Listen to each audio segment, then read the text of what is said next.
Paramashivoham Om Nityananda Paramashivoham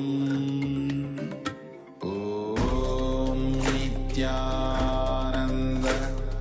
Paramashivoham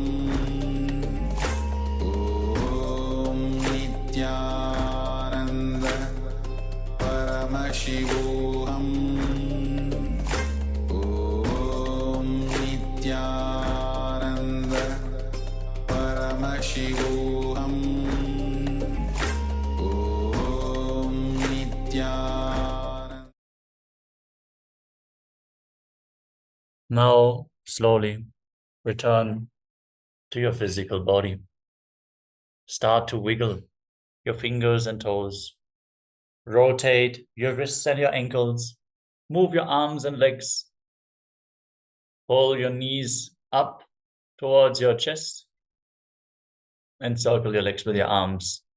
And rock your body from side to side as you slowly return to a comfortable seated position.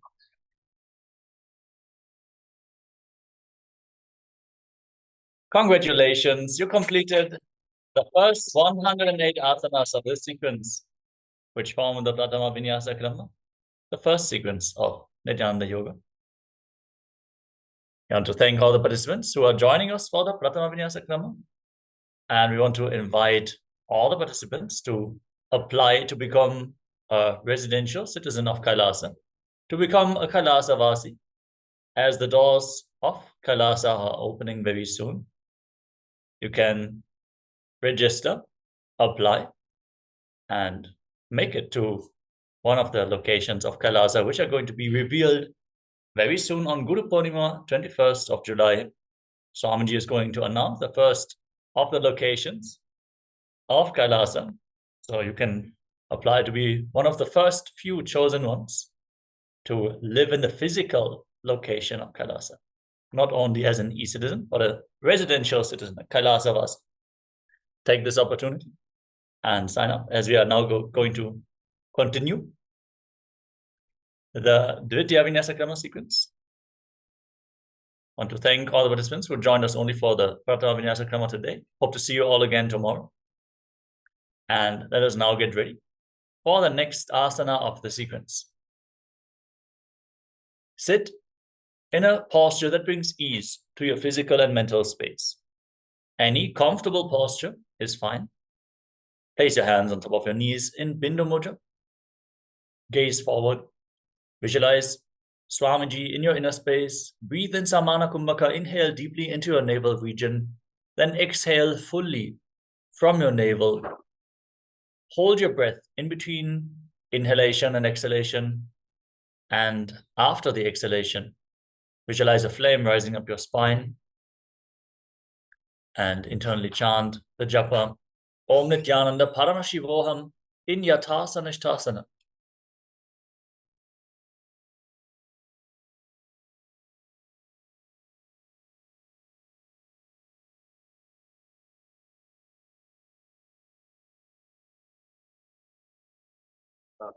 पर्यङ्कं तत्समाख्यातं यथकं यथा स्थितिः Samasana.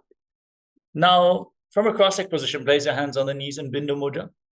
And inhale and exhale as slowly as possible and as deeply as possible as you visualize Swamiji in your inner space.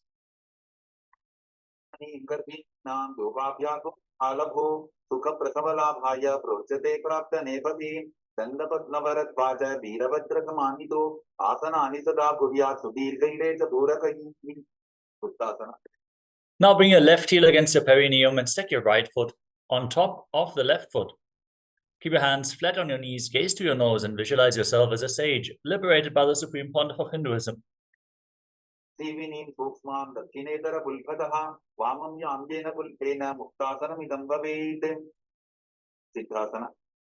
Maintain the same position, but shift your gaze towards your third eye. Visualize Swamiji.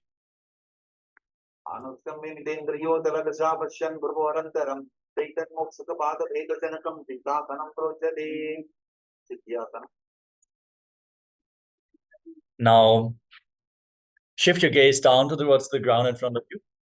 Engage all three bandhas, Mahamudra Bandha, as you visualize Swamiji in your inner space.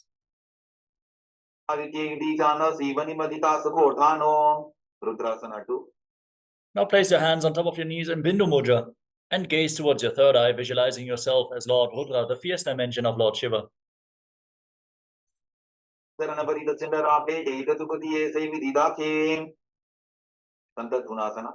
Maintain your hands on the knees in Bindu Mudra, but shift your gaze towards the tip of your nose.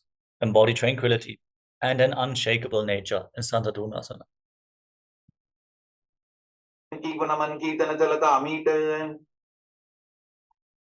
Siddhasana 2. Now, place your hands in front of your navel, cup one palm over the other in Samputa Mudra, resembling a closed lotus flower as you visualize Swamiji in your inner space.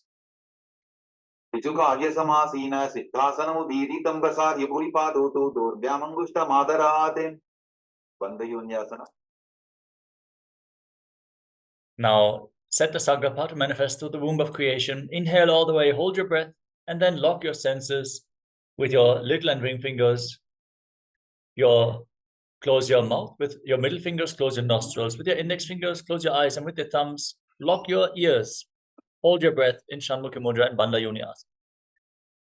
Mahadeva Bandhajunyasane Shruno Datkritvatetaro Bhutva Vicharedi Sharoyatha. Virasana. Now place your hands back on your knees. As you place the right foot on top of the left thigh and the left foot below the right thigh, keep your hands in Bindu Mudra and embody the state and space of bravery, Vira and Virasana.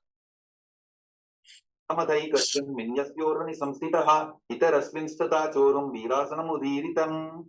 Valmikasana. Maintain your hands in Bindu Mudra on top of your knees and gaze up towards your third eye. Visualize the great sage, poet, author of Ramayana, Sage Valmiki. Now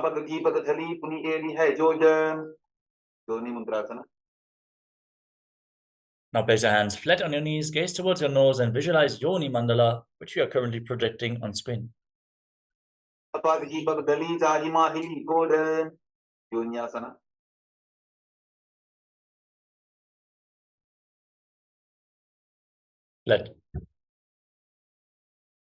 Now shift your gaze up towards your third eye. Hold the visualization of Yoni Mandala in Yoni-asana. Sanambarvadena yokam yoga paleni lamdatkara palalan tavat kecharo yavadevahi. Vadrasana 3. Now join the soles of your feet together. Interlock your fingers around your toes, pull your heels against your perineum, and push your knees down to the ground. Pull your stomach in and up towards your spine in Uddiyana Bandha. Gaze towards the tip of the nose and visualize yourself sitting with 8 arms as Lord Virabhadra in Baddhasana 3. Wilpau Chabrashana Syadha Sivantya Parsvayo Hokshipet Savi Wilpam Dada Sadhya Dakshagulpam to Dakshine. Aghorasana. Maintain the same position. Shift your gaze towards your third eye and curl your tongue back and push it up in Kechari Mudra. As you place your left hand on the knee, cover your mouth with your right hand. Close your left nostril with your index finger. Inhale through the right. Then close both nostrils and hold your breath as long as you can comfortably. Then exhale through the left nostril and again inhale through the left. Invert the breathing flow again and again in Abhyantara Kumbhaka as you gaze to your third eye and visualize yourself as an Agori in Agorasana.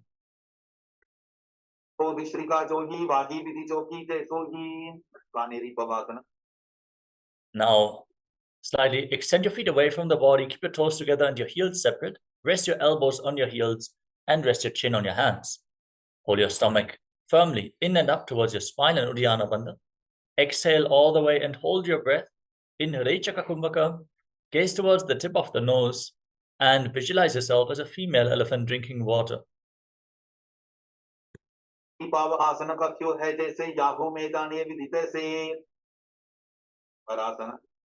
Now scoop your hands below the shins and interlock your fingers. Lift your feet off the mat. Balance as you gaze to your nose and visualize Swamiji in your inner space.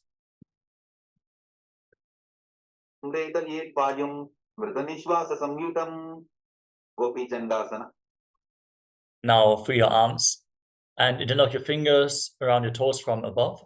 Pull your feet against your chest. Rest your chin on the toes. Gaze towards the tip of your nose and embody the state and space of a king.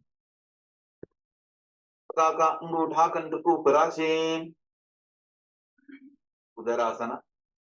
Now, once more, scoop your hands below the feet, interlock your fingers around the toes from below, and pull your feet against your chest. Fix your gaze at the tip of the nose as you visualize your body free from any defects.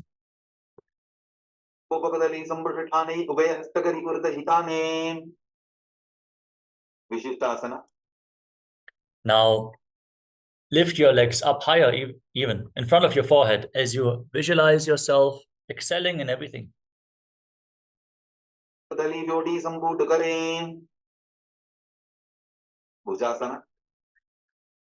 Now, lift your legs up over top of your shoulders, one by one, and bend your arms up. Hold onto your neck with your hands as you visualize yourself as a cobra.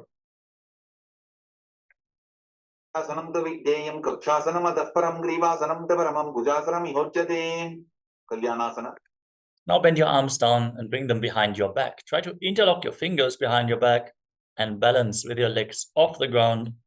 As you gaze towards the tip of the nose, visualize yourself as a beautiful, auspicious goddess in Kalyanasana.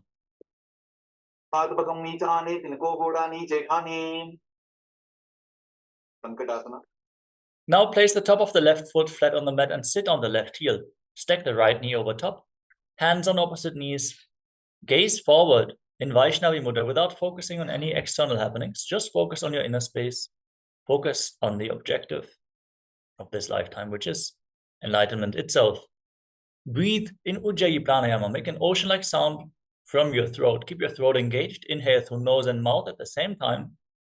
And then close your lips and exhale through the nose, keeping the throat engaged. Continuously create that ocean-like sound in Ujjayi Pranayama, visualizing yourself as an elegant swan in Sankalpa.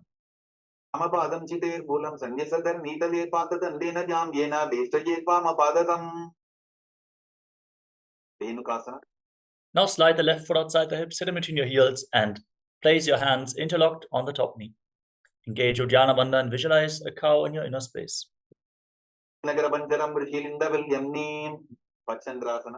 Now slide the right foot on top of the left thigh and place the left foot on top of the right knee. Twist your left arm behind your back, hold on to opposite thighs, and once you catch a hold, twist your spine even more. Gaze towards your third eye and visualize Swamiji in Machandasana.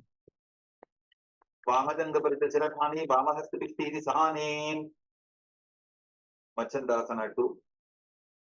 Now untwist your spine, hold onto your big toes and lean forward and down. Place your forehead on the ground as you visualize Swamiji in your inner space.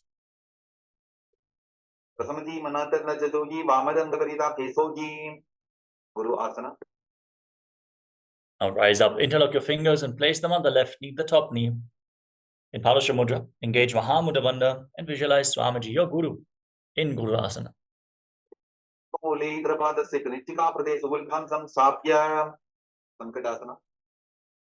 Now place the top of the right foot flat on the mat and sit on the right heel. Stack your left knee over top of the right knee and hold on to opposite knees. Gaze forward and visualize yourself as an elegant swan in Sankatasana.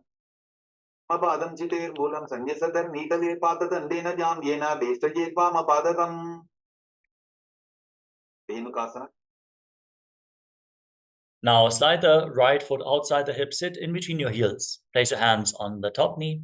Pull your stomach in and up and visualize a cow in Dhenukasana.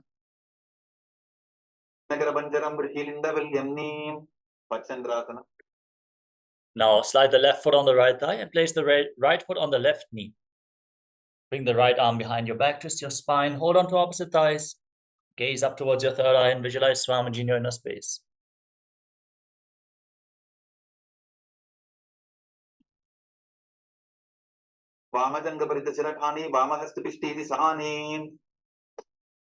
Machandasana 2.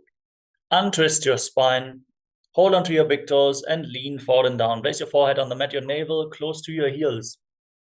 Visualize Swamiji in Machandasana 2.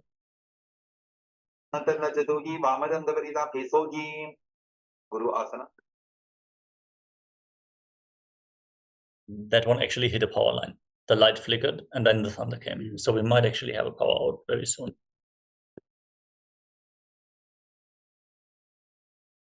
Now rise up, interlock your fingers and place them on the right knee. Engage Mahamudra Bandha as you visualize your Guru Swamiji.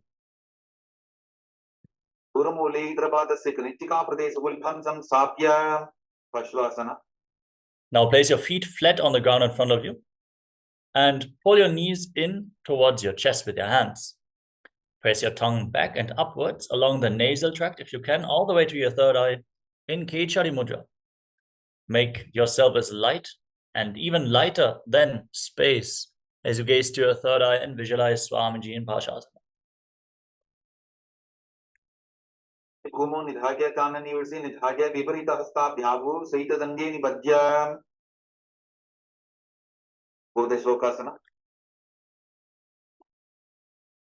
Now hold on to opposite wrists and rest your chin on your knees. Gaze towards the tip of the nose. Push your tongue back and up and visualize Swamiji in Bodha Shukasana.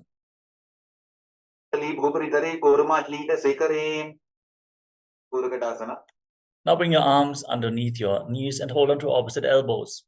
Gaze towards the tip of the nose and visualize Swamiji in your inner space. Push your tongue back and up in Kechari Mudra. Overcome the distractions of the sense organs and go wherever you please, simply by the performance of this mudra.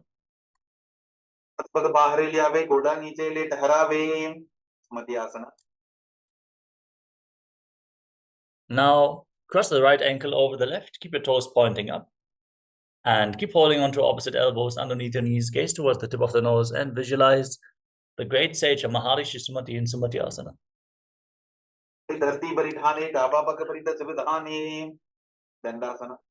Now extend your legs out in front. Interlock your fingers and raise your arms up over top of your head with the wrists pointing outwards. Keep your arms and legs straight as a stick. As you gaze to the nose, engage Mahamudra Bandha, visualize Swamiji and push your tongue back and up in Dandasana.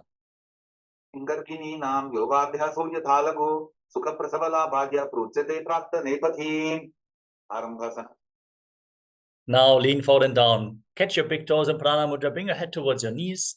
Inhale through one nostril and exhale through the other alternatingly. Breathe in Nadi Shodhana. Cleanse Ida and Pingala Nadi, the main nadis along your spine, and balance the prana within your body as you visualize Swamiji in Arambhasana.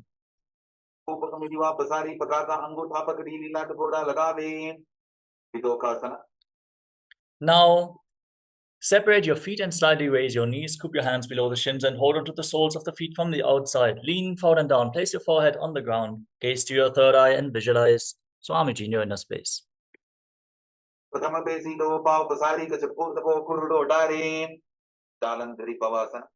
Join your heels together. Keep your hands below the shins with the palms facing up. And rest your chin on the heels. Gaze towards the tip of the nose and visualize Swamiji in Jalandhari Pavasana.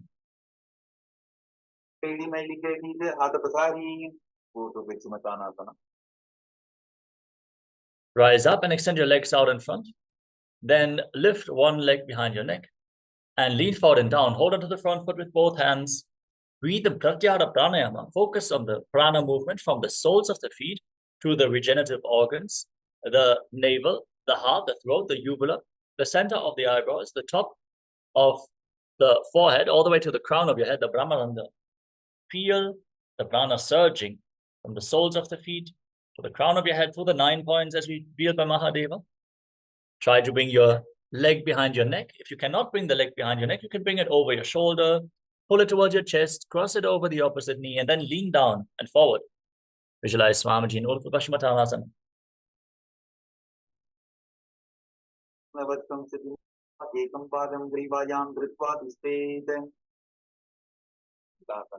Now lean back with the leg still behind your neck. Hold onto the foot with the opposite hand. Extend the opposite leg forward. Gaze to the tip of the nose and visualize that you are infinite, endless, eternal, Ananta in Anantasana.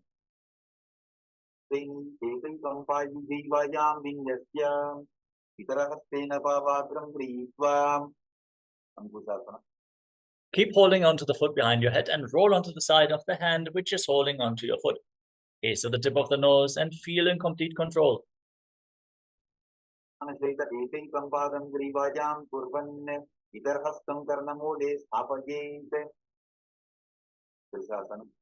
Now lay on your back and pull your knees up towards your chest. And circle your legs with your arms and rock your body from side to side as you visualize Swamiji in your inner space. Sanasenam janami sudeva stambha Ganga saita urumi karatpaje vatva Savyapa savyam lodagit Purushasanam bhavati.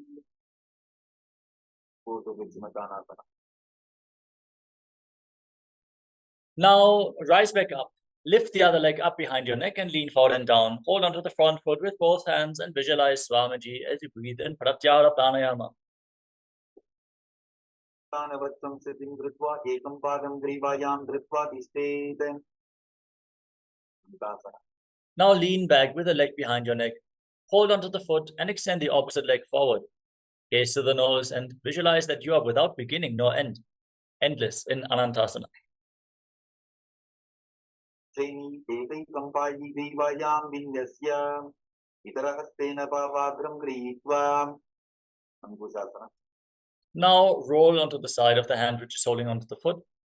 Gaze to the nose and feel in complete control. Sanasheta ekai kampadam grivayam kurvan itarahastam karnamole stapayet. Yoga Nidrasana. Now lay on your back and lift your legs up behind your neck. Interlock your fingers around your lower back. Gaze towards the tip of the nose and visualize Swamiji in your inner space in Yoga Nidrasana.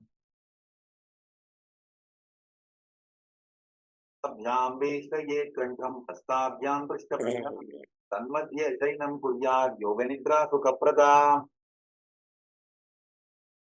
Atmaramasana. Now from the same position, lift your arms up and interlock your fingers around your neck. Gaze to the nose and visualize Lord Vishnu is blessing you from within. Asana padam so be. Kochikasana. Now lay on your back and extend your arms out to the side. Pull your knees against your chest with the soles of the feet facing up towards the sky. Gaze to your third eye and visualize Swamiji in Kochikasana. Atachita sakare dinaso ube sapakare. Jatara parivritti. Now drop the left knee to the side, extend the right leg straight down. Visualize Swamiji in your inner space. Bend both knees to the left. Extend your legs out to the left. Hold on to the feet and gaze away from the feet. Rotate your spine. Open up your hips. Stretch the hamstrings. Now pull your knees back towards the center. Return to the center position, then drop the right knee to the side. Extend the left leg down. Keep visualizing Swamiji. Breathe in Pratyahara Pranayama. The prana is flowing from the soles of your feet to the crown of your head. Bend both knees to the right. Then extend your legs to the right. Hold on to the toes and gaze away from the feet in Jatara Parivritti. Parivritti kokshi bhage tridahi parikirtitaha baddhapornam suptapornam urdhvapornam athapicha. Dvandva Bhikasana. Now place your feet flat on the ground with your knees raised. Hold on to your ankles and then push your hips off the ground. Contract the perineal floor. Contract the muscles around the perineum. As you lock your throat, hold your breath intensely in Mocha Kumbhaka. Gaze towards the tip of the nose and visualize yourself as sturdy as a bridge and Vipadapita. Kriyayitan dvandva pija sarva balapradam garbhininam durbalanam idikargi jakadano. Paryankasana. Now bring your arms up over top of the respective shoulders with your palms on the ground, fingers pointing towards your feet. Push your entire body off the mat. Raise your hips up high. Walk your hands and feet closer together to raise your hips even more.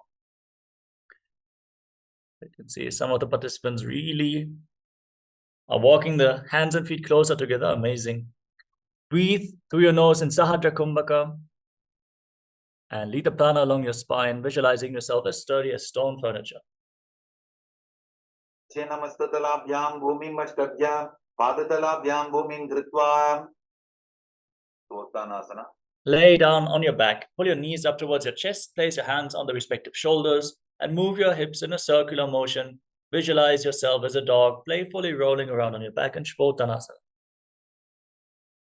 Chavavat shariram samstapya janunizam nilyana bhuvanija astabhyam tandaram badva brahmajit स्वोत्तनं भवति विपरीतकरणि. As you lay on your back, extend your legs up and raise your hips off the ground. With your hands on the mat for support, move your hips in a circular motion and visualize Swamiji in your inner space. भूतले स्वशिरोर्दत्त्वा फेनके चरणद्वयं विपरीतगति चैषा सर्वतन्त्रेषु गोपिता विपरीतकरणेषु. Now stop the movement of your legs. Hold this position. Keep your hands flat on the mat. Try to straighten your entire body. Point the toes to the sky and visualize Swamiji. Holding this position will intensely activate the Jataragni, strengthen the digestive fire. पीताभ्या सर्वाभिव्याधिनाशिनी नित्यमभ्यासयुक्तस्य जाठराब्धिविवर्धनी लाङ्गलासना. Now drop your feet down over top of your head. Touch your toes to the mat. Interlock your hands behind your back in Padasha Mudra and push them into the mat. Visualize yourself as a plow in Langalasana. स्थित्वा नासिकाप्रदेशे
I bless you all.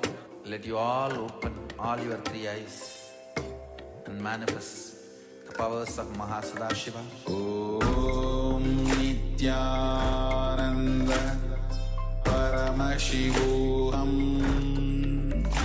Om Nityananda Paramashivoham. Om Nityananda Paramashivoham.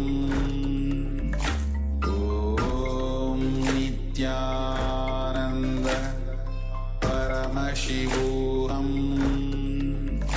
Om Nityananda Paramashivoham.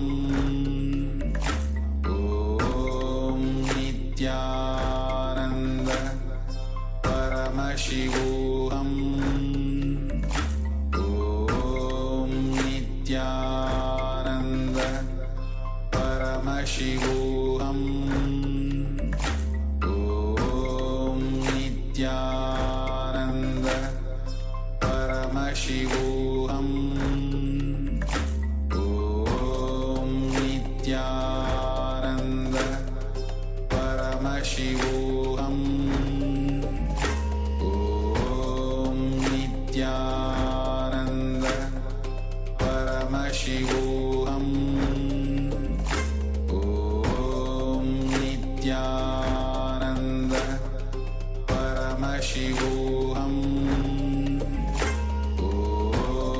Nityananda Paramashivoham.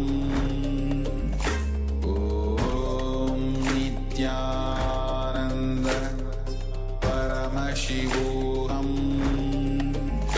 Om Nityananda Paramashivoham. Om Nityananda Paramashivoham. Om Nityananda Paramashivoham. Om Nityananda Paramashivoham. Yes. Sorry for the technical glitch. We are back. Let us now move on to the next asana. I see some of the participants are still in the posture. So now lay on your back, kick your legs up over top of your body, touch your feet to the mat, hold on to your feet over top of your head, and visualize Paramashiva in your inner space. For this is one of the asanas directly revealed by Lord Paramashiva. Shaita Paschimottanasana.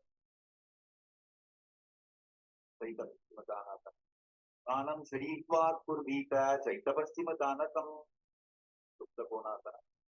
Holding onto the feet, now separate your legs over top of the head and visualize Swamiji in your inner space. Parivriddhikukshi bhage tritahi parikirtitaha Baddhakonam Suptakonam Buddhakoramathapicha Chakrasana. Join your feet together, hold onto your ankles, and roll onto your back, visualizing yourself as a chakra, a wheel, and chakrasana.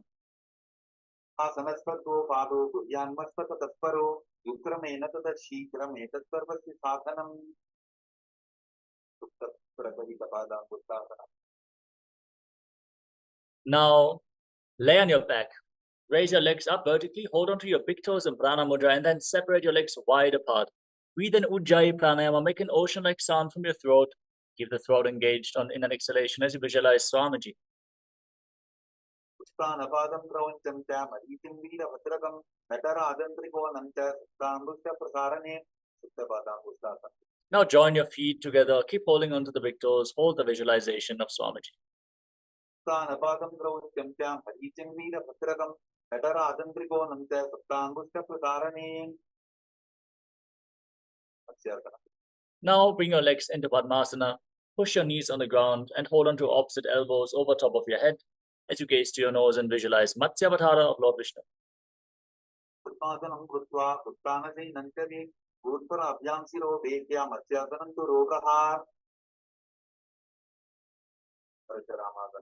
From the same position, place the backside of the right hand on top of your left palm over top of your head. Gaze to the nose and visualize Lord Rama in your inner space.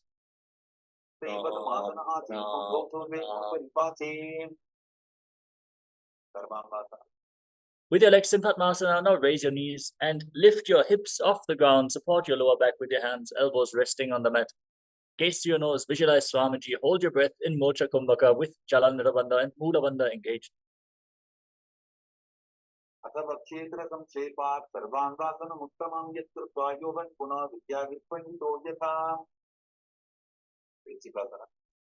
Now lay on your back, place one foot on the opposite thigh, extend your arms over top of your head, hook your fingers forward and pull your knees in towards your chest.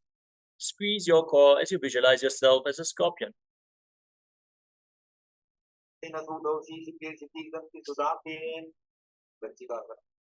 Exchange the position of your legs. Repeat Vrishchikasana, the scorpion pose.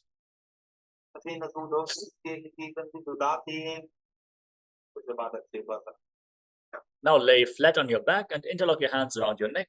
Alternate pulling your knees in towards your chest. Breathe calmly through your nose in Sahaja Kumbhaka and visualize Swamiji in Vrishapalakshipasana.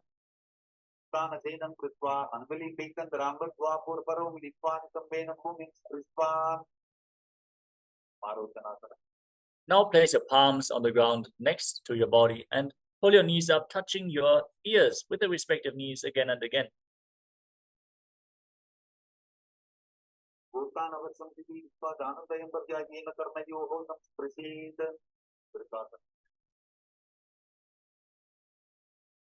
Now place your feet flat on the ground and stand up and lay back down again and again, visualizing yourself as a wolf.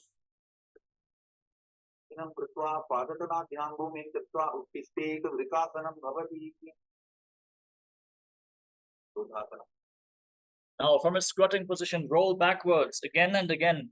Visualize Swamiji in your inner space and finally lay down, prone on your stomach.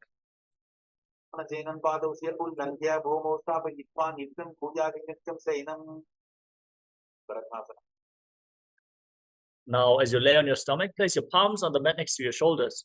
Contract your lips and make a whistling sound like a flute on the inhalation, visualizing yourself as a chariot carrying warriors into a battle for Dharma.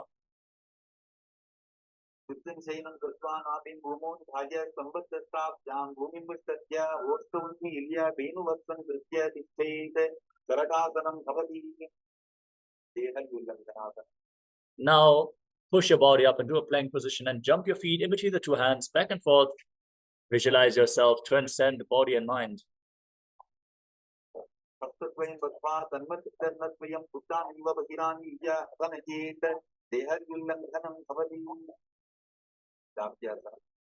Now, rise up and lean forward and down. Place your palms on the ground and walk around on hands and feet. Visualize yourself as a wise 60-year-old elephant.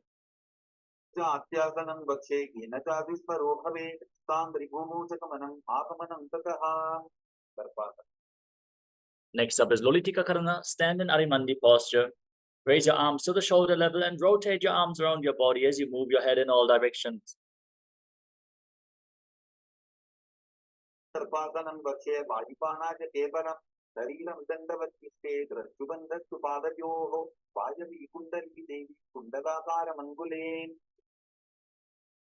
Now tie your feet with a rope if you have one available and stand erect on the mat like a rod. Keep your arms close to your body and visualize your Kundalini Devi is rising and curling upwards around your body like a serpent in Sarapasana.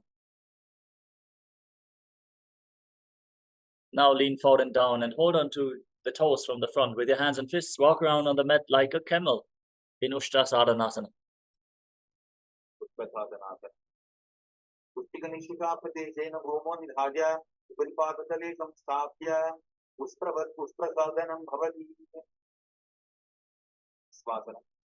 Now hold your toes from the side and walk around on the mat like a horse in Ashvasana.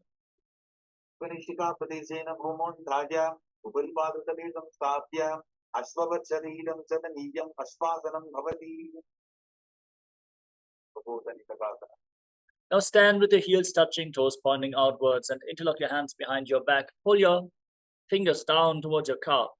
Breathe deeply through your nose and lean back as far as possible, leading the prana along your spine. Visualize yourself as a soaring bird diving.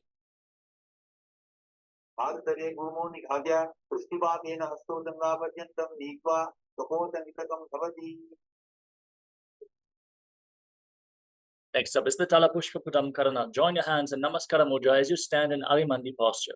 Bow down to both sides, open up your palms and raise the respective heel again and again, visualizing yourself offering a bouquet of flowers to Paramashiva.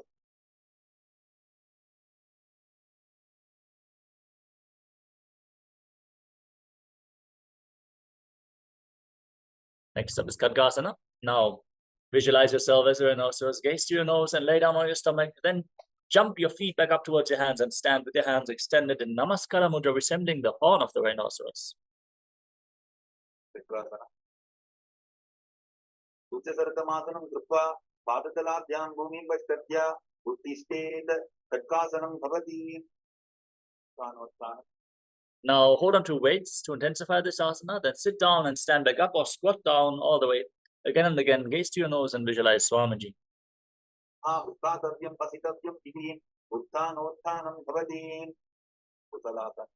Raise your arms up and jump repeatedly, visualizing yourself as a maze. Hold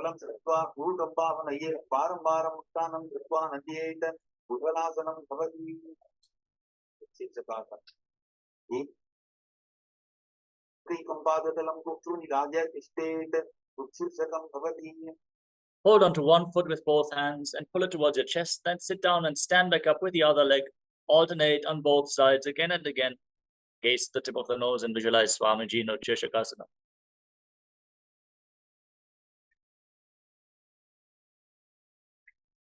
Next up is the Parshva Karana. Keep the toes of the right foot pointing outwards and lift the left knee towards your chest and circle it with the respective arm, keeping the left hand in a fist and the right hand on the right thigh.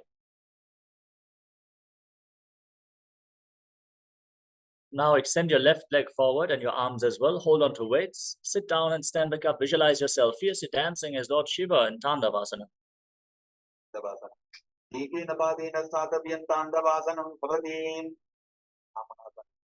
Now lift the left knee, the left heel up towards the perineum with the hands at the side. Visualize of Brahma's blessing you from within.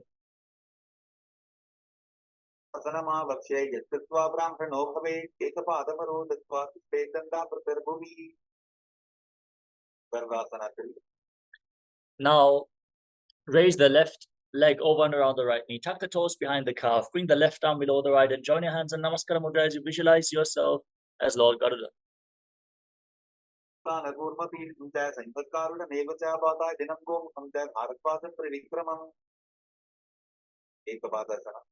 Now place the left foot on the right thigh. Keep your hands at the side of the knees and visualize Swamiji in your inner space.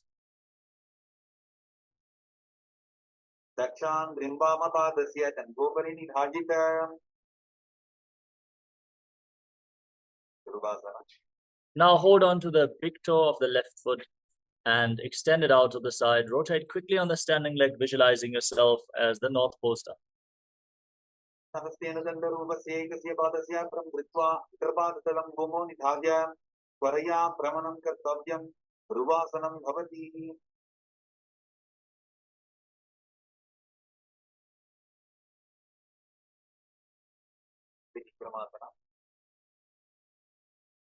Now lift the left leg up behind your neck, stand tall, sit down, stand back up, perform the 3 steps of Lord Vishnu.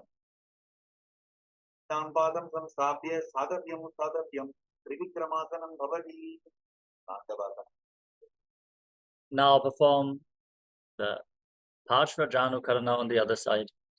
Hold the right knee towards your chest and circle it with your arm and place the left hand on the inner thigh.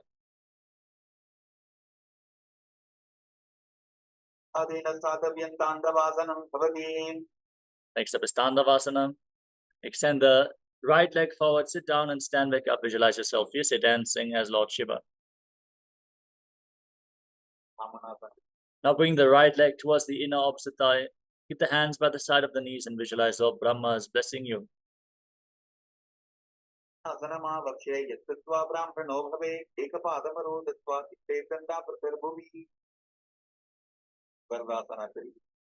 Now bring the right leg over and around the left knee. Tuck the toes behind the calf and bring the right arm below the left. Join your hands in Namaskara Mudra. Visualize yourself as Lord Garuda.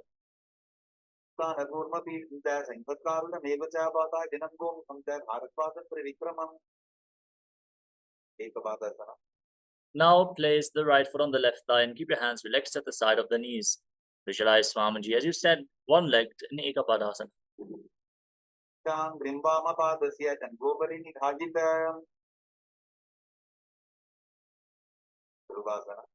Now hold on to the right big toe and extend the right leg out to the side as you rotate quickly on the standing leg, visualizing yourself as the North Poster.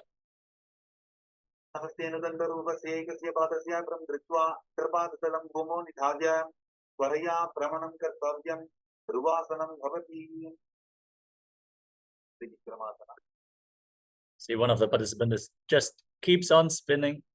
Great form. Next up is Trivikramasana. Lift the right leg behind your neck. Stand tall, sit down, stand back up. You can hold onto a wall or a solid object for support as you visualize that you have the blessings of Lord Vishnu from within.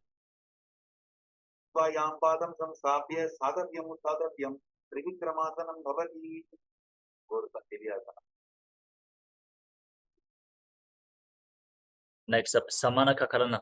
After this intense, rapid sequence of asanas, stand with your heels touching, toes pointing outwards, and the hands relaxed at the side of the knees, fingers pointing one by one. Breathe calmly and deeply in this natural posture as you get ready for the final 100 asanas of this sequence, starting off with Godakanjali Asana. Separate your feet, squat down, bring your arms from the outside in, interlock your fingers in front of your navel. Visualize the great sage Goraknath, founder of the Nata Yoga Hindu Sampradaya. As you breathe in Jiva Chala Kumbhaka, inhale deeply, hold your breath, and move the retained prana freely throughout your body by the force of your will alone.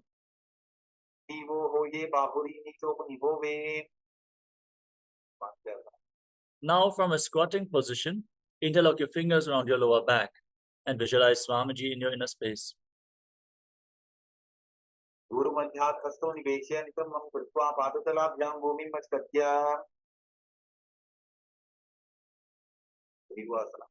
Bring your heels together close to your perineum and interlock your hands around your lower back as you gaze to your navel and visualize Bhagavan Kala Bhairava, the Lord of Time.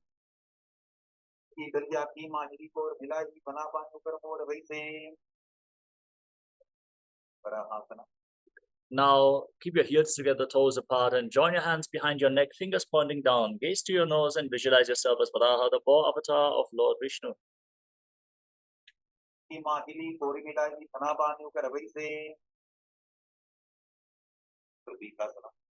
Now, catch your big toes in Prana Mudra and raise your hips to the same level as your knees as you visualize Swamiji in Vripitasana.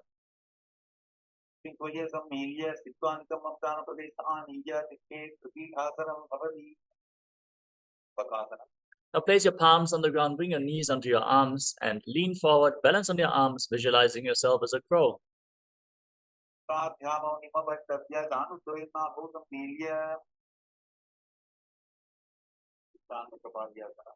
Now place your head on the ground, form a triangle between your head and your hands, lift your legs up and cross them into Padmasana as you gaze to the nose and visualize Swamiji in your inner space.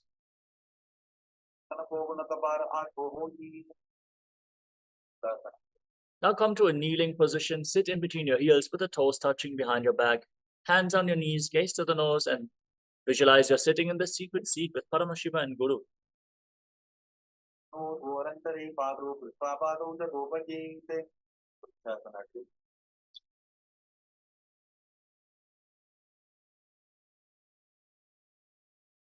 That is like shouting into someone's ear, Dominic.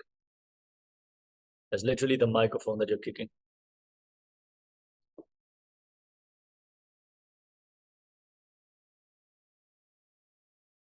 Now place your hands on the ground and raise your legs up. Kick your legs up into a handstand. Everyone should perform this asana to purify all the 7 chakras. Visualize yourself as a tree with deep roots growing into the ground in Vrikshasana too.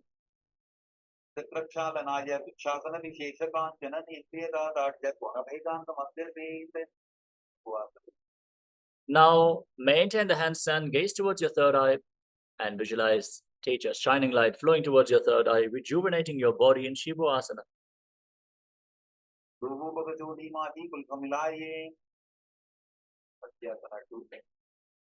Now come to a kneeling position. Excuse me, place your hands flat on the ground and step your feet back into a plank position. Then lower your body down and push it back up again and again, visualizing yourself as a fish.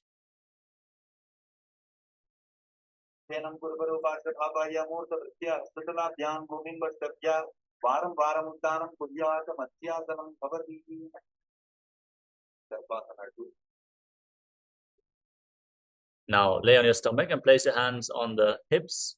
Lift your head and chest from side to side and visualize yourself as a snake.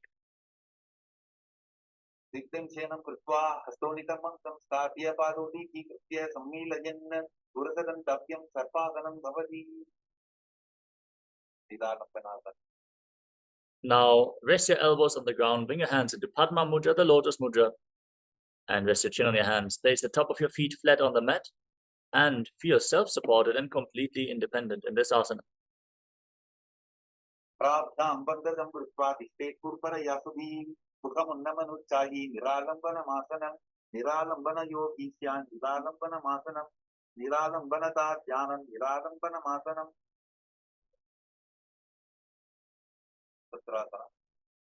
Now place your palms on the ground. Bend your knees, lift your feet, straighten your arms, bring your upper back and feet close together, visualizing yourself as an umbrella protecting your guru from the sun rays.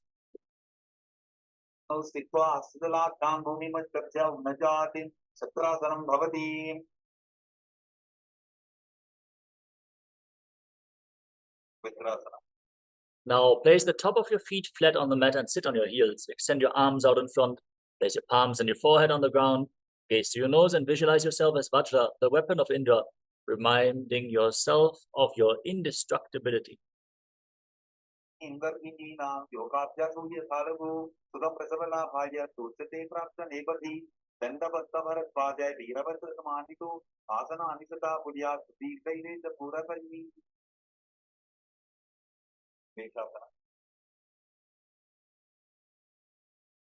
Requesting all the participants to please be on camera during the session and make sure your rooms are properly lit. This is part of the security measures of Kailasas Nityananda, of the Kailasas National Security Agency. So please follow along with the guidelines. Be on camera throughout the session. Now raise your hips, straighten your legs, and alternate striking the ground with your hands. Breathe through your nose and visualize that you are as powerful as a ram in Meshasana.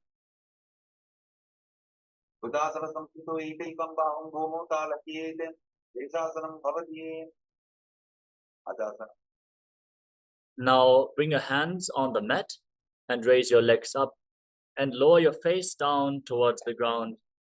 Visualize yourself as unborn, existing for all eternity in Ajasana.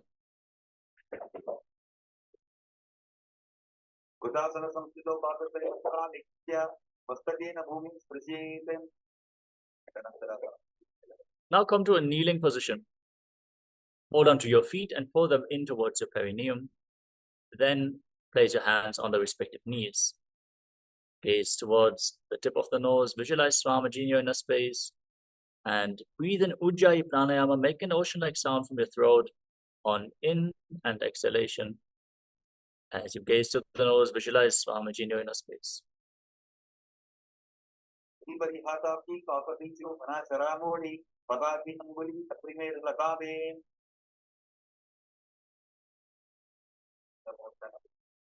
Now interlock your fingers in front, move your arms up, down, left, right in all directions.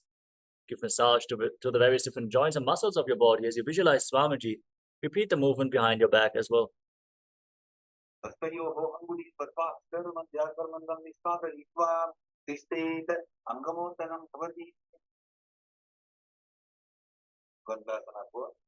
Now sit in between your heels.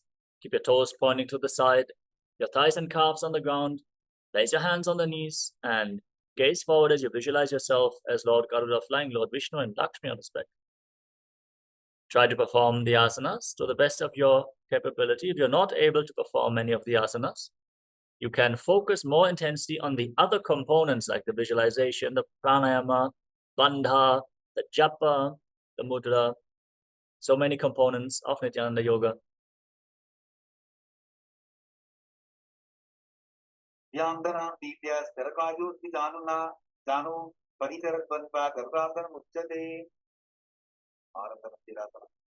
Now join the soles of your feet together behind your back. Separate your knees wide apart. Hold onto your ankles and sit down in front of your heels as you gaze to your third eye and visualize yourself residing in the blissful space of a temple.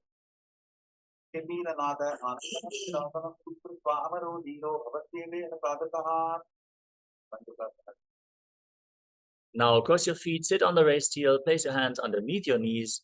Try to bring your tongue up flat against the palate of your mouth and pull your stomach in and up, visualizing yourself as a frog in Mandukasana. Unbeatable Abhyam, Danpange Savara Yaprati, Asto Baladale Chito, Mandukam Bada Doser. Now tuck your toes, sit on raised heels, place your palms on the ground, thumbs touching, gaze to your nose and visualize Lord Narasimha.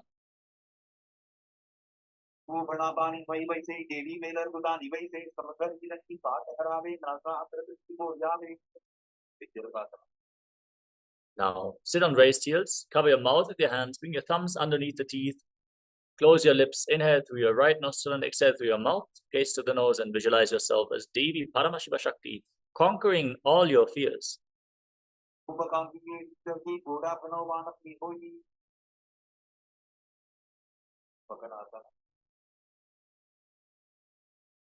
Now place the top of the feet flat together, bring the soles together and sit on your heels. Bring your arms towards your armpits and imitate as if you are a monkey stretching itself. Gaze towards your third eye and visualize yourself as a playful monkey in Makadasana.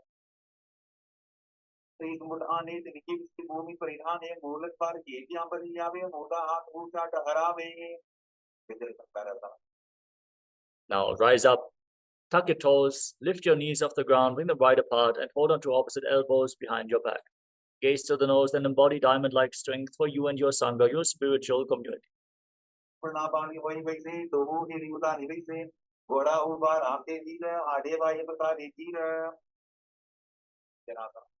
Now cross your feet, place your knees on the ground and sit on the raised heel. Bring your palms on the mat next to your body, gaze to the nose and visualize perfect health in Kanjanasana.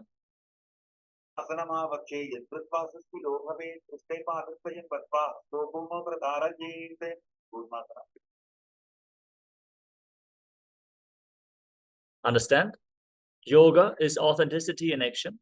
So even in the most simple asana, if you perform it sincerely with all its aspects, you will have a breakthrough in your yoga practice and you can manifest literally anything that you want from life simply through this powerful ritual.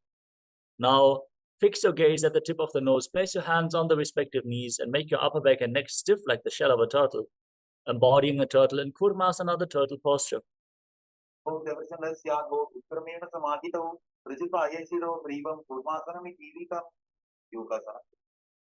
Now maintain this posture, relax your upper back and neck, gaze to your nose and visualize Swamiji.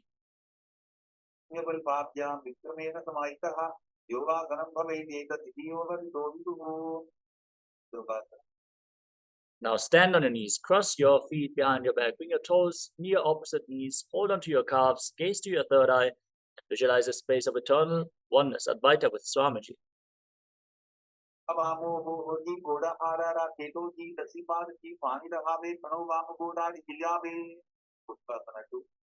Place the top of the feet flat on the mat, hold onto your heels, push your hips forward, and visualize yourself as a camel.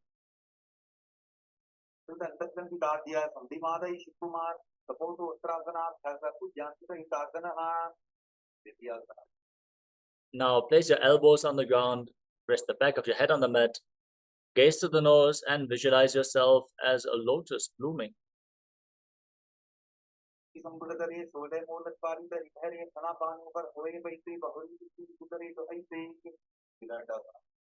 Now lay down flat on your back and rise back up again and again. Visualize the healing and liberation of your causal body as you gaze to your nose.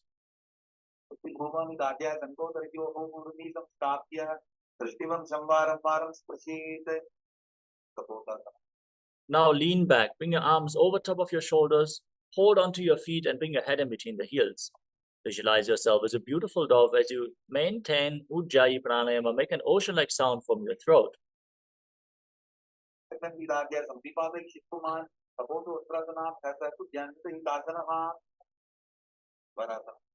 Now rise up, stand on your knees, tuck your toes behind your body and hold on to opposite elbows. Fix your gaze at the tip of the nose and set a sankalpa, make a conscious resolution. Since this is the boon-fulfilling posture, receive your boon from Paramashiva.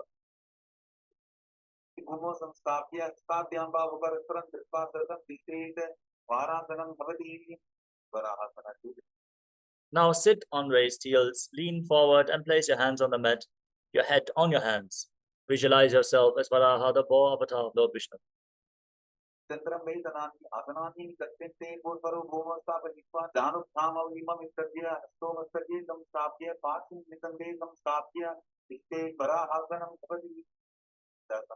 Get ready for another inverted posture with your forearms on the ground, elbows shoulder width apart. Interlock your fingers, place your head on the mat, support it with your hands and raise your hips up. Straighten your legs and kick your legs up into a headstand. Gaze to the nose and visualize yourself as a lopped tree.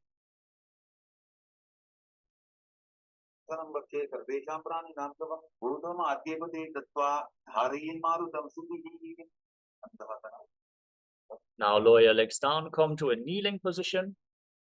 Sit on your heels with the feet flat, separate your knees, lean forward, bring your head in between the knees. Interlock your fingers around your neck and keep your elbows outside the knees. Inhale through your nose, exhale through your mouth again and again as you visualize Swamiji in Asana.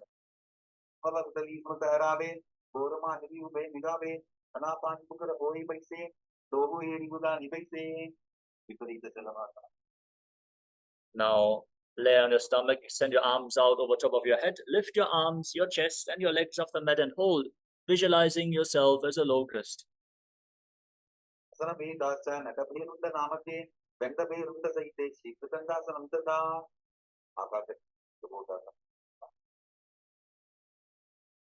Moving on to Kapalasana. Place your forehead on the ground, hands on the mat next to your body, and lift your legs off the ground without lifting your chest off the mat. Visualize a skull representing the mind with purified thoughts and the strong will to attain enlightenment. Kapalasana, the skull posture.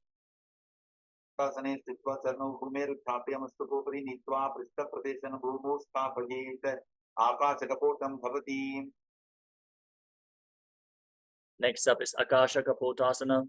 Now kick your legs off the ground, bend your knees and try to place your feet on the mat in front of your face. Visualize yourself as a free and open dove.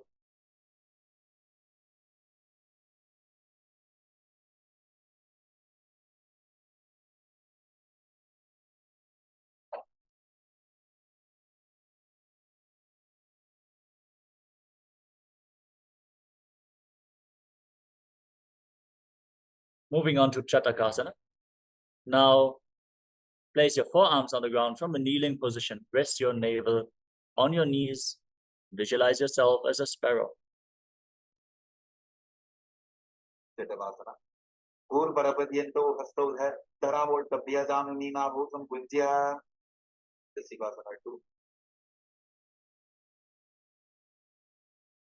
Now raise your hips, straighten your legs, walk your feet forward and kick your legs up over top of your body. Bend your knees and try to touch the back of your head with your feet as you visualize yourself as a scorpion.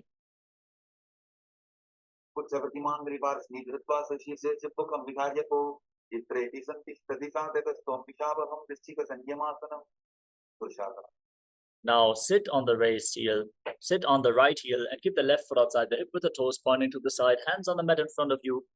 Gaze forward in Vaishnavi Mudra, not being distracted by any external happenings. Focus on your body in Vrishasana as you visualize yourself as a bull, forcefully inhaling through your nose, holding your breath for a short while, and then again exhaling through your nose in Antarangaka Kumbhaka. We're still like 9 asanas behind.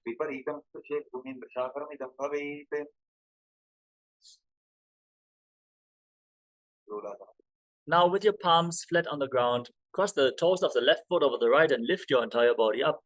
Visualize Swamiji in Lolasana.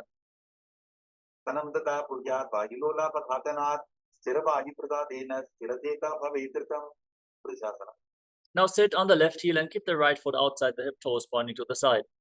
Gaze forward and visualize yourself as a bull in the bull posture of the shavasana.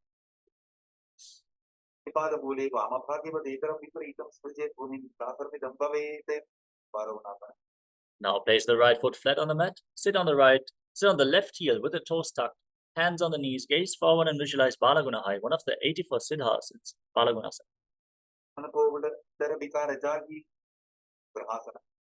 Now stand up and squat down, bring your hands through the legs and hold onto your ankles from the outside as you visualize yourself as the entire planet.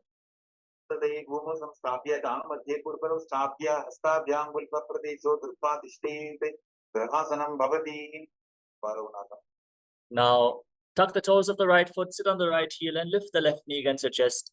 Visualize Balagunahai. Now step both feet in, sit on raised heels, hold on to weights, knees together, hands on top, and visualize Swamiji in your inner space.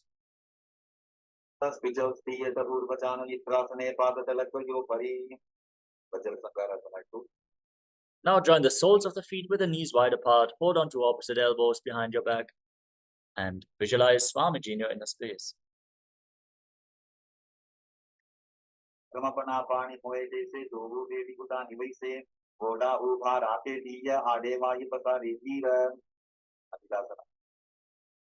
Now place your palms on the ground, step your heels onto the back of your hands. Squat down all the way, gaze to your nose and visualize you're able to live off air alone.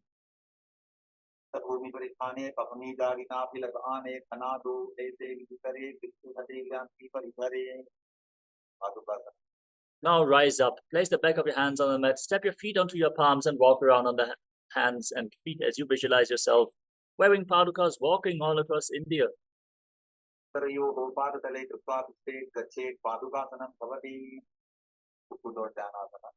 Place your hands on the mat and kick your legs up and let them fall back down again and again. Visualize yourself as a rooster.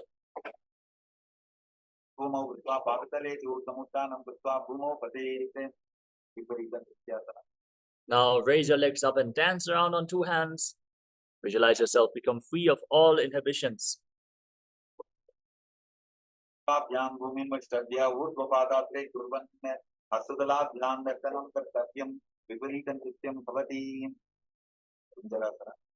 Now separate your feet. Place one hand on the ground in front of you, the other hand on the respective ear. Feel the grounding effect of this asana as you visualize Swamiji and breathe calmly through your nose in Sahadra Kumbhaka.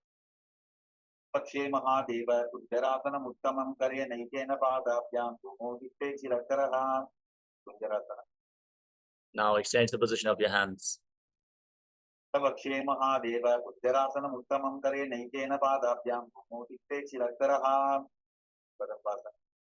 Now squat down with your heels close to the perineum, hold on to your ankles and balance on your heels, visualizing yourself as a kadamba tree, a pious tree that promotes a long life.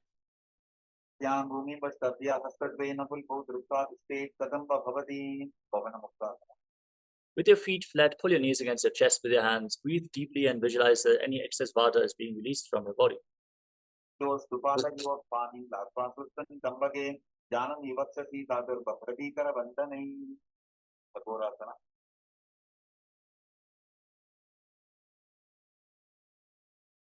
Now lift one leg behind your neck and extend the other leg forward. Place your hands on the ground and lift your entire body off the mat. Gaze to your third eye and visualize yourself as a powerful source of energy.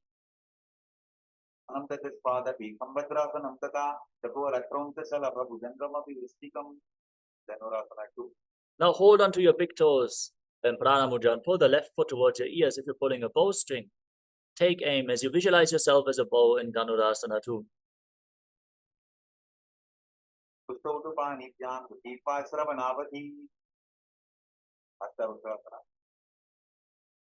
Now lift the left leg over top of the shoulder and hook the right foot on top of the left. Extend your legs out to the side, lean forward, balance on your arms and visualize yourself as a flying crane.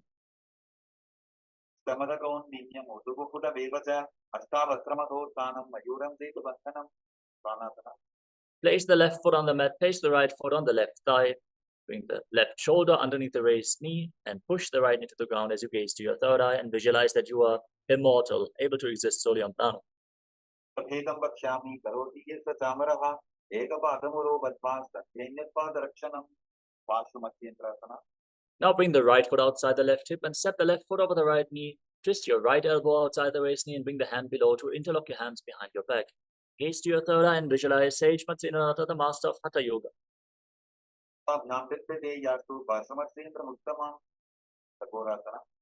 Now lift the right leg behind your neck and lift your entire body off the ground as you gaze to your third eye and visualize yourself as a powerful source of energy.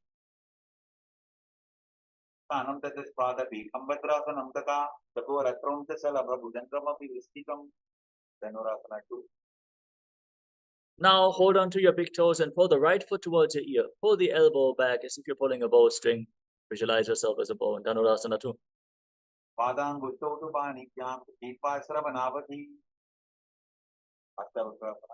Now lift the right leg over your shoulder, hook the left foot on the right foot, extend your legs out to the side and balance on your arms, visualizing yourself as a flying crane.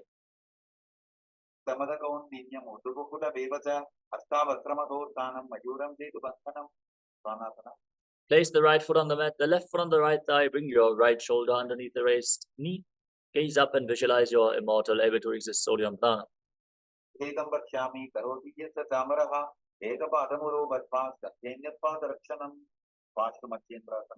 Now bring the left foot outside the right hip, step the right foot over the left knee, twist your body, interlock your hands behind your back, gaze up and visualize Sage Matsinanata.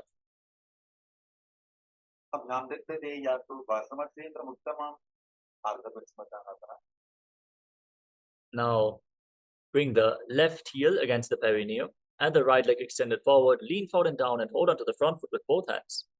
Breathe in Jiva Chala Kumbhaka, inhale all the way and hold your breath. Move the retained prana freely throughout your body by the force of your will alone.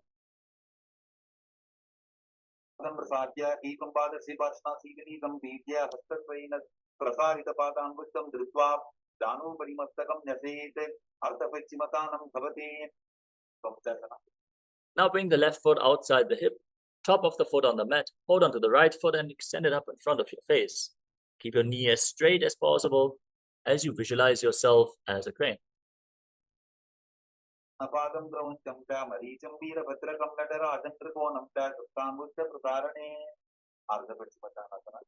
Now exchange the position of your legs, straighten the leg out in front, repeat Ardha Paschimottanasana on the other side.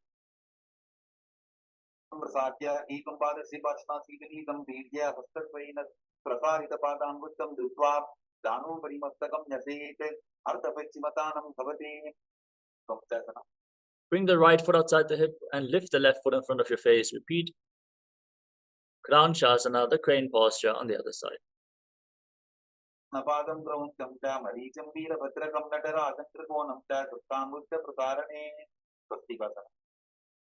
Now come to a cross-leg position with your feet in between the thighs and calves.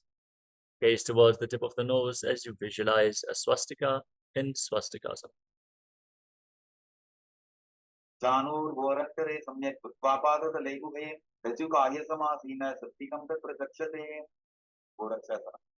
Maintain the same posture, but cover your heels with your hands. Lock your throat, gaze to the nose, and visualize the great sage Goraknath, founder of the Nada Yoga Hindu Sampradaya.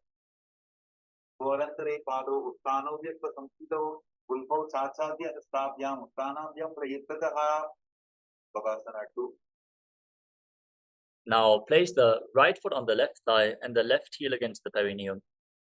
Gaze to your third eye, visualize Swamiji, meditate on Arihanta, achieve success in your inner world. As you lock all your senses and hold your breath intensely in Shanmukhi Mudra in Bhagasana.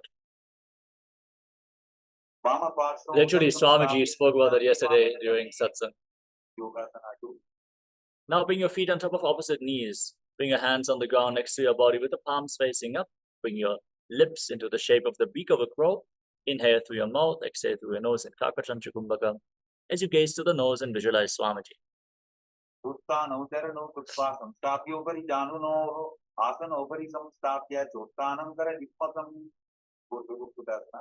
Now place your palms on the mat next to your body and lift your body off the ground. Balance on your arms as you visualize yourself as a rooster. हस्तावक्रमगोत्थानं मयूरं सेतुबन्धनं सिद्धहरकर्यासनं. Now bring your hands through the legs, palms on the ground, lift. Don't lift your body up. Stay seated on the ground, gaze to the nose and visualize Swamiji. समासन पोकरे हस्तुदो भूगोड़ासन भीतरे उभे हथेले उदरी राखी गोजा गोड़ासन दिमे ताके हमसासना. Now push your hands into the mat and lift your body off the mat. Gaze to the nose and visualize yourself as an elegant swan in Hamsasana. कुक्कुटासनं स्थित्वा स्कन्धपर्यन्तं मूढोनि नीत्वा तिष्ठेते हमसासनं भवति. पारमुखासनं. Now come, raise your hips off the ground and push your hands through the legs. Lean forward and place your forehead on the ground, visualizing yourself as Pinaka Lord Shiva's bow. पद्मासन पोकरे गोरा सत्तिमा हिकर इधरे तरपतु श्री करतो भूहाने कोन्या ऊपर सत्तिले खाने. Kurmasana 2. Come to the front of your yoga mat, raise your knees off the ground and bring your hands through the legs, bend your elbows up and hold onto the respective shoulders with your hands as you embody a turtle with a stable body and mind to live for hundreds of years in Kurmasana, the turtle posture.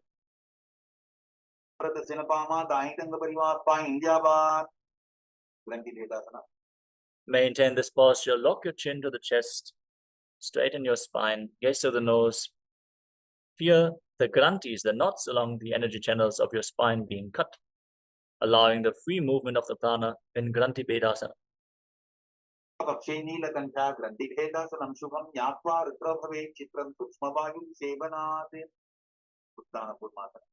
Now roll onto your back.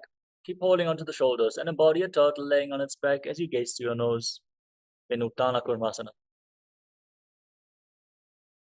Kukkutasana बन्धस्तं कराभ्यान्तकन्धरं पीठं कूर्मवदुत्थानं एतदुत्थानं कूर्मकं पाङ्गुकुक्कुटासन. Now kick yourself back up, sit in Padmasana.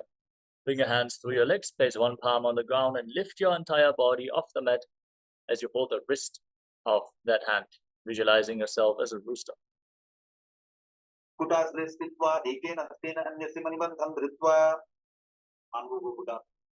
Exchange the position of your hands, place the other palm on the ground, lift your body up and repeat Pangukukkutasana on the other side. कुटासने स्थित्वा एकेन हस्तेन अन्यस्य मणिबन्धं धृत्वा रुद्रासना. From Padmasana, place your elbows on the toes, interlock your fingers and rest your chin on your hands with your thumbs against your throat, visualizing that you have gone beyond all greed and covetous. गोरन्तरे पादौ उत्थानौ व्यक्त संस्थितौ उल्पौ छाछाद्य हस्ताभ्याम् उत्थानाभ्यां प्रयत्ततः. Padmasana 3. Now, place your hands on top of each other, palms facing up, and rest your hands in your lap. Engage Mahamudra Bandha, gaze to your nose, and visualize Swamiji in Padmasana 3. उत्थानौ चरणौ विधाय विधिवत् शक्तिस्थितौ योगिरात्. Padmasana 4. Now place your hands on the respective knees. Gaze to the nose and visualize Paramashiva in your inner space with 25 heads, 50 hands, 75 eyes. Sit as Paramashiva, internally chanting Om Nityananda Paramashivoham in Padmasana 4. मासनं कुर्यात् प्राणवायु प्रसिद्धये सुखासनं सदा ध्याये कुरजित्वा पुनः पुनः. कार्मुकासना 2. Now catch the right big toe in Prana Mudra, move the big toe round and round, push the other knee down. Then repeat the movement on the other side, visualizing yourself as Pinaka Lord Shiva's bow. यासनमावक्ष्ये योगपूरकरक्षणात् कृत्वा पद्मासनं पादः पुस्तकङ्गयोस्थितं. कार्मुकासना 3. Now cross your arms behind your back, maintain Padmasana. Try to hold on to opposite big toes. As you visualize yourself as Pinaka Lord Shiva's bow, gaze to your nose in Karmukasana 3. समाक्षित्य उदरे पूरयेत् सुखं तदवायुर्वसो याति कालेन सुप्पवायुना. सिद्धासना. Now lift your head, gaze up, and embody the power of Paramashiva's third eye in Dridhasana. अमुपरि स्थाप्य पादयुक्तं प्रयत्ततः दक्षिणं सव्यदेशे च सत्यं दक्षिणदेशके. संग्रासना. From the same position, now roll onto your back. Keep your arms crossed behind your back. Try to hold onto the big toes. Gaze to the nose. Visualize yourself as a snake as you breathe calmly through your nose in Sahat Kumbhaka. Lead the prana along your spine in Nadrasana. समागन कोठाने दोहु हाथ पाछाने आने पाद अंगूठा पुकरे आने सोवई कवन्या पुल्या पानी कंदुकासन. Now free your arms and legs and pull your knees against your chest and circle them with your arms. Interlock your fingers in Parashu Mudra. Squeeze your body into a ball as you bring your chin to the knees in Kandukasana. सने स्थित्वा हस्तपादानि स्पृश्य ऊर्ध्वं दजेत पृष्ठवंशेन भूमिं पोषयेत कंदुकासनं भवति. ऊर्ध्वकोणासनं. Now place your feet flat on the mat, knees raised, hands interlocked around your neck.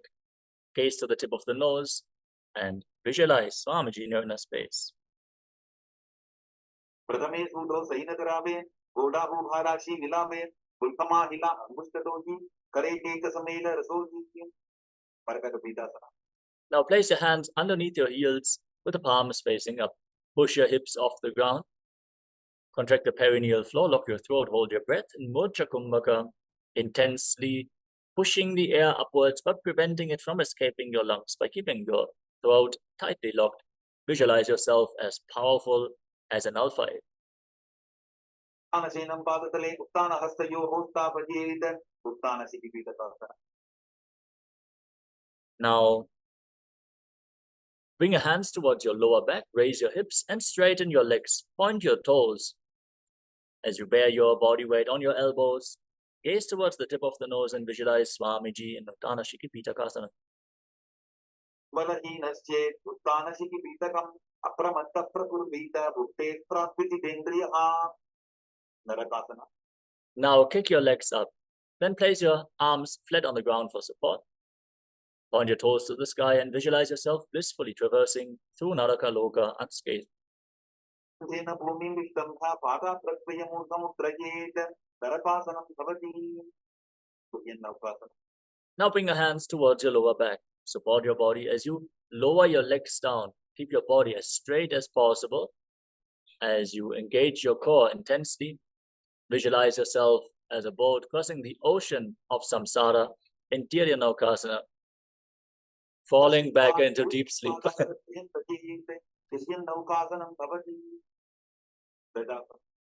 Now, once more, place your arms on the ground. Make your body straight, sturdy, stable like a flagpole as you visualize yourself as the Kailasa flag. Hiss the Kailasa flag in Dvajasana, the flag pose.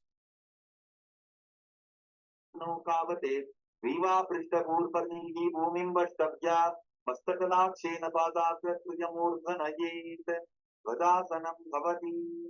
वृत्तासनं. Now lay down flat on your back. Keep your hands at the side of your body, palms facing up in the final asana of this sequence, Mrittasana. Forcefully pull the awakened Kundalini Shakti up along your spine from the Muladhara, the root chakra at the bottom of your spine, to the Sahasrara, the crown chakra, the crown of your head. Move it upwards along your spine and Shakti Chalan Mudra as you visualize that your body is dead. Lay completely still and leave this body behind as Swamiji is liberating you. Internally chant the Mahavakya Om Nityananda Paramashivoham Inversion. Sanam shavavat bhumau shayanam tu shavasanam shavasanam shramaharam chitta vishranti varanam.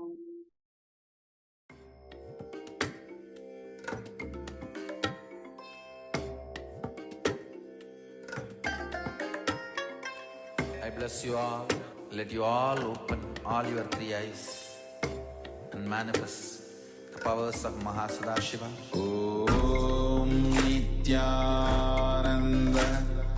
Paramashivoham. Om Nityananda Paramashivoham. Om Nityananda Paramashivoham. Om Nityananda Paramashivoham. Om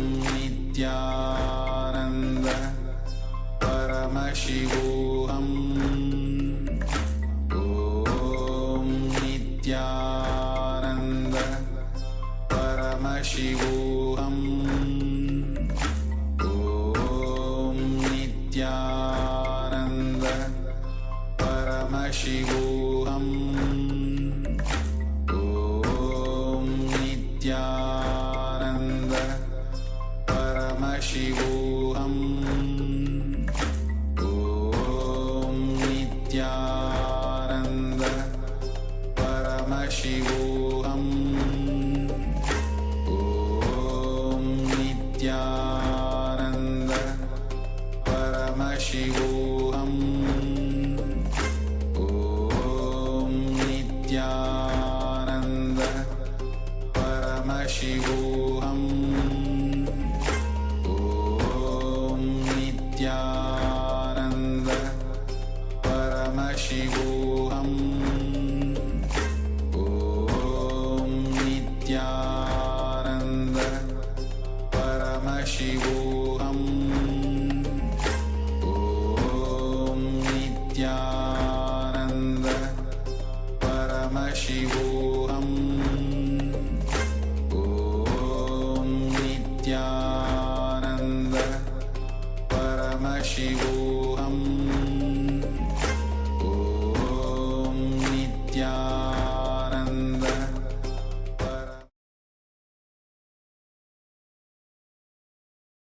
Now, slowly return to your physical body. Start to wiggle your fingers and toes. Rotate your wrists and your ankles. Move your arms and legs. Pull your knees up towards your chest and circle them with your arms and rock your body from side to side. Slowly return to a comfortable seated position. Congratulations, you completed the Dvitiya Vinyasa Krama. Yes, applaud yourself, celebrate for this achievement. 308 asanas in 3 hours. Thank you all so much for joining us today. Thanks to all the people who join every single day for the 308 asana sequence. Hope to see you all again tomorrow for another round of Dvitiya Vinyasa Krama. And now that we have awakened the Kundalini Shakti intensely through this intense yoga sequence, let us directly go into the power manifestation. Stay tuned, have your blindfolds ready. We're going to manifest blindfold reading. So the next acharyas are going to take over in just a few seconds. Once more, if you have not yet registered to become a Kailasavasi, a residential citizen of Kailasa, you can still apply. We're going to share the link in the chat once more. Take this opportunity. And with this, let us now conclude today's Nityananda Yoga session. Sit with your head, neck, and spine in a straight line. Join your hands in Namaskara Mudra in front of your heart center. Close your eyes, take a deep breath. Visualize Swamiji in your inner space. Bow down in deep gratitude as we chant the Purna Mantra. Om Purnamadav Purnamidam Purnat Purnamudachyate Purnasya Purnamadaya Purnamevavashishyate. Om Shanti Shanti Shanti Hari Om Datsat Sarvam Bhagavat Shri Nityananda Paramashiva Bharukarpanamastu. Om Nityanandam. Thank you all. Nityanandam.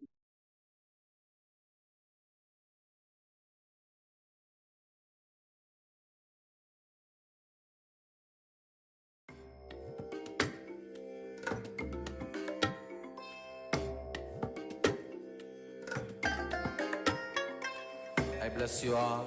Let you all open all your 3 eyes and manifest the powers of Mahasudashiva. Om Nityananda Paramashivoham Om Nityananda Paramashivoham Om Nityananda Paramashivoham Om Nityananda Paramashivoham Om Nityananda Paramashivoham Om